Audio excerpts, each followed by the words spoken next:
execute. Go, switch ways. Go. Yes, ma'am. A6, go. It's the first step in what will likely be a lengthy legal process for the husband and wife who live at this Grider Street home, accused of dealing drugs and guns across Buffalo. Put your hands up. Up high. Put your hands up high. But for Erie County's SWAT team, this moment is the culmination of months of work, weeks of surveillance, days of planning, and the efforts of multiple agencies to bring down an operation that's been poisoning the Queen City for at least the past year. We'll make a foot movement. Our breach is going to be on the south side of the building. On a recent Friday morning, the county SWAT team, the FBI, and Buffalo Police gave News 4 exclusive access to show the work and precision required to bust what turned out to be a family affair involving a husband, his wife, and the husband's father. This is a couple of months of very dedicated surveillance and really putting our work in. I don't see his car, which is a little odd. DJ Granville is Erie County's chief of narcotics and intelligence. He's been in law enforcement for more than 23 years, spending most of his time targeting street drugs. We're a pretty active group, our narcotics unit in particular, and we're lucky enough to have good working relationships with other law enforcement agencies. Data provided by the city shows their collaborative efforts appear to be working. Shootings in the Queen City soared at the start of the pandemic, but have since dropped, especially in the past year.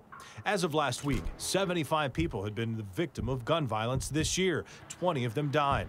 Most, city officials say, are targeted or retaliation.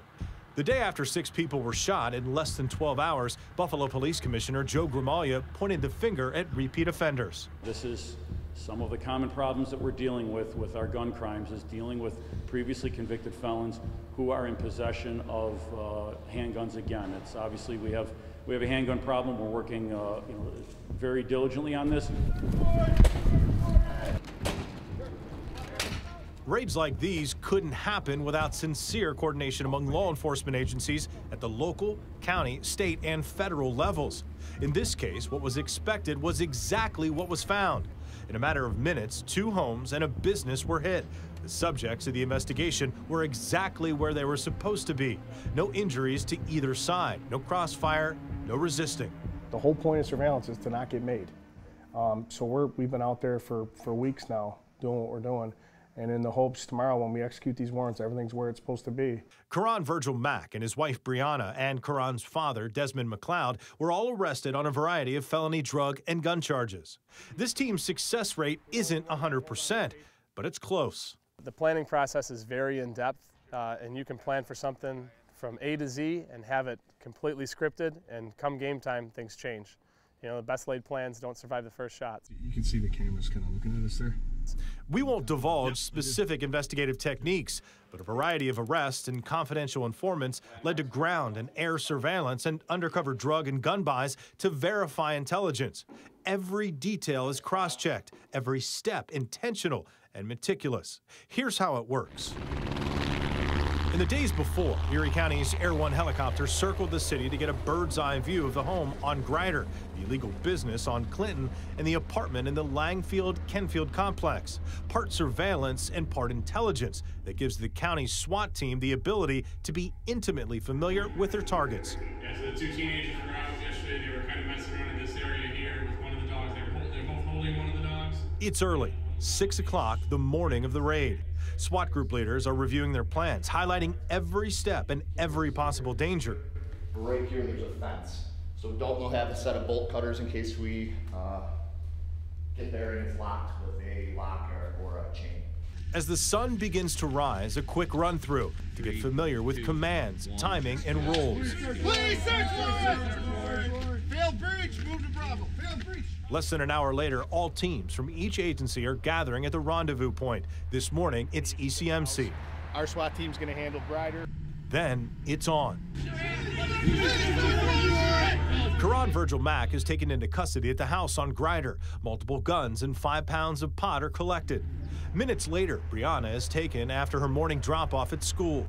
A few minutes after that, Buffalo's SWAT team is clearing the illegal business, which fronts as a legitimate bottle and can redemption center.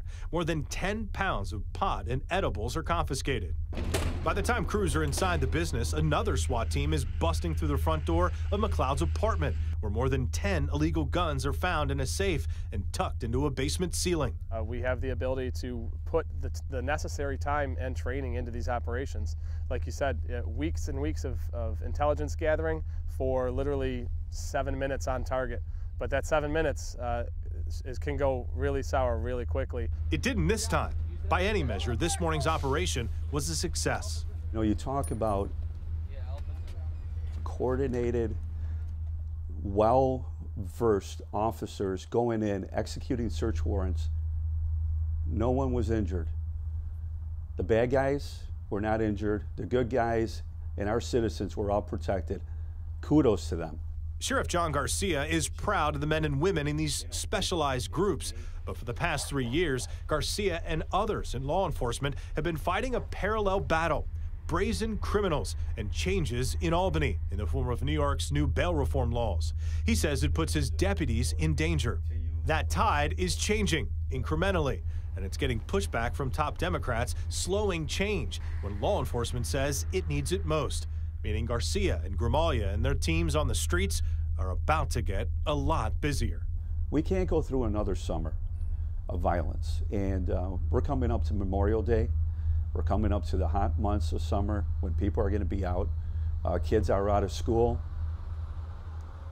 We need to do something, I mean, before the murders begin, the assaults, and we have to go and knock on parents' doors and tell them that their son or daughter's not coming home.